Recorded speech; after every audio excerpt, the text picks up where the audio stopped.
Hello everyone, this is Here's Trivia, and today we're continuing the rise of Sima Yi's Let's Talk Lore series with episode 6 titled Change of Plans. Now, last episode we ended as Sima Yi decisively crushed Meng Da's rebellion in the Shangyong region, which secured Wei's borders in the Jin province with both the kingdom of Shuhan and the kingdom of Wu. And overnight, Sima Yi's reputation within the Wei court grew as even the young Emperor Cao Rui requested an audience with Sima Yi to discuss grand strategies against Shuhan and Wu, as Cao Rui asked him which one of the two enemy kingdoms should be their first target, and how should that target be attacked. Sima Yi answered by pointing out that the kingdom of Wu should be their first target, as their recent encroachment north of the Yangtze River stems mainly from their perception that the Wei armies are lacking when it comes to naval combat, which is why key outposts along riversides that branch into the Yangtze River, such as Dongguan, have popped up in recent years. Thus, to strike back at Wu, one must go for their throats, as only when their key outposts at river crossings such as Xiakou and Dongguan are choked off can one go strike at their heart south of the Yangtze River.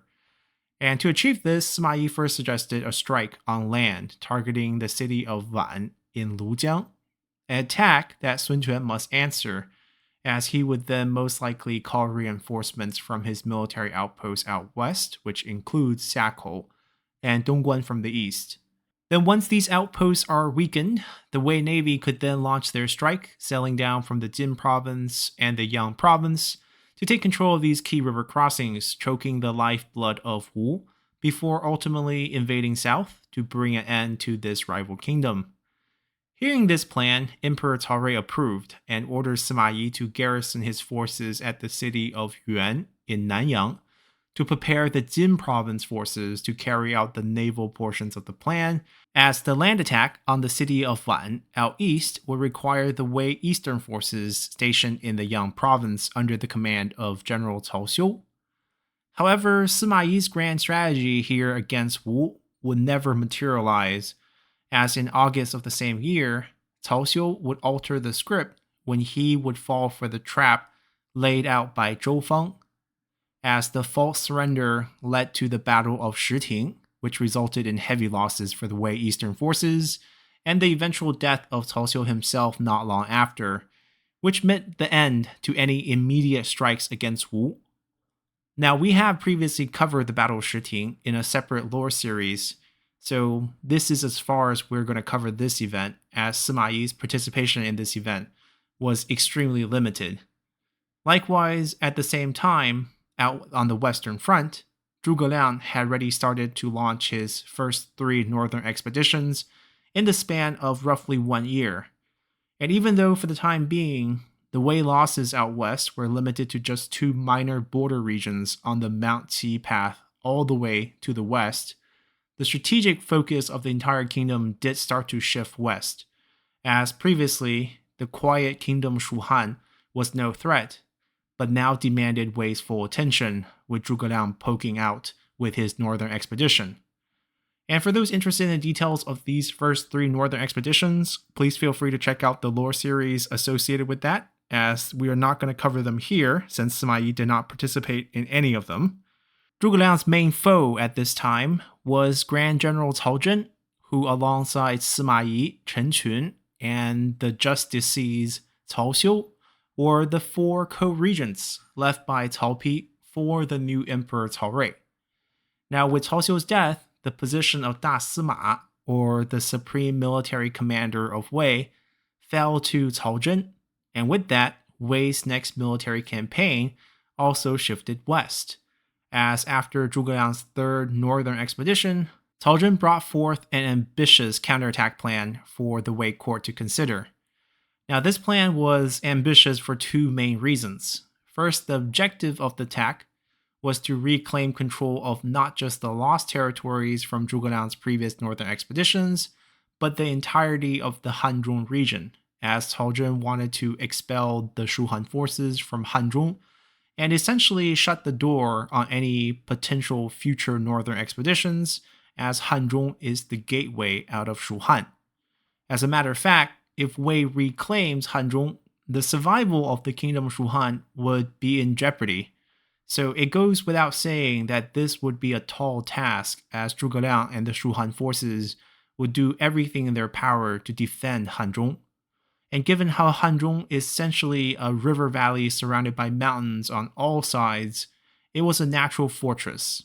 So in order to overcome this, the second ambitious element of Cao Zhen's plan was that Cao Zhen wanted to attack Hanzhong from 3 separate fronts simultaneously. First, this required a lot of troops and manpower, as Wei's western front was not adequately manned to pull off this attack alone. So Cao Zhen requested the Wei Central Army and Sima Yi's forces in the Jin province. Second, these 3 armies would need 3 separate paths into Hanzhong in order to achieve the 3 simultaneous fronts. This was very difficult because there was barely one suitable path at this time, which was the Baoxie path, and it was barely suitable because Zhao Yun had damaged parts of this path on his retreat during the first northern expedition.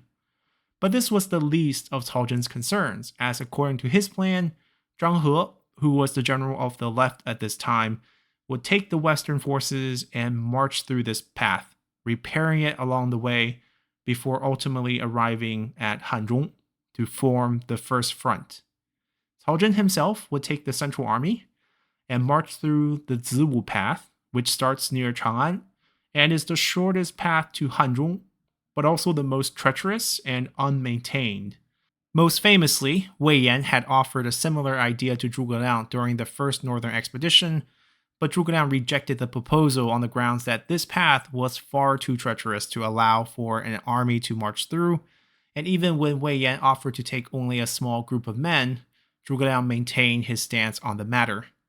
Now Cao Zhen was going to attempt the same path with a full-size army and an alert enemy.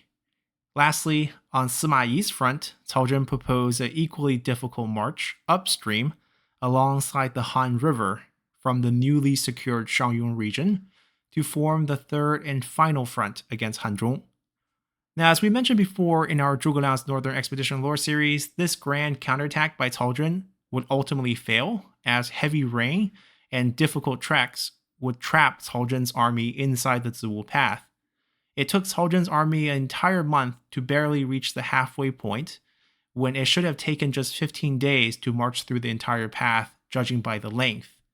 Heavy rain also brought Sima Yi's forces to a halt before even reaching Hanzhong upstream from the Han River, and Zhang He's forces were the only ones to make it to Hanzhong, only to get ambushed and defeated by Shuhan defense led by Wei Yan. Given these developments, the Wei court quickly called the end to Cao Zhen's grand campaign and ordered all 3 forces to withdraw. This decision not only greatly injured Cao Zhen's pride, but also his health, as the difficult conditions on the march, compounded now with the humiliation at court, finally became too much for Cao Zhen, as he would become bedridden with illness after his return from the Western Front. And Cao Zhen's conditions would only deteriorate farther in the following month, as 4 months after the failed campaign, in February of 231, when Zhuge Liang would launch his 4th northern expedition, Cao Zhen was unable to command the western forces, as he was barely clinging on to life at the time. Thus, the task of defending the western front naturally fell to Sima Yi, who was now the only remaining co-regent with any significant military experience, as Cao Xiu had already died, Cao Zhen was almost dead, and Chen Qun was more of a civil official with no real military experience in his past. And with that, our episode here comes to an end, as we're going to continue next time to highlight Sima Yi's performance against Zhuge Liang in the 4th and 5th Northern Expedition. So hopefully y'all have enjoyed this episode enough to consider subscribing to the channel, hitting that like button, or leaving a comment below to help support the channel. And I'll see you all next time. Bye!